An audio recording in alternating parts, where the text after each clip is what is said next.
Lagyan na natin yung ating sibuyas. Kunti lang aking nilagay na mantika.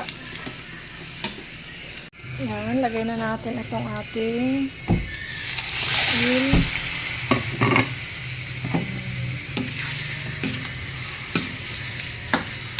Mahalo natin ng kaunti.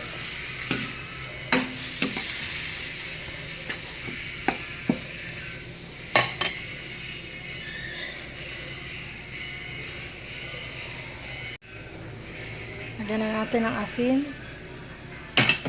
Yung ating paminta.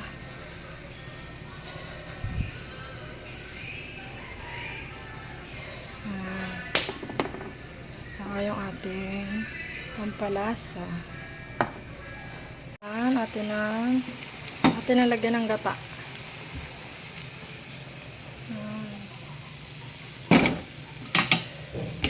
Halo natin ng konti.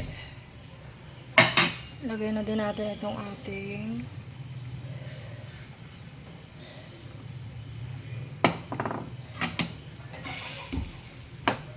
dilaw.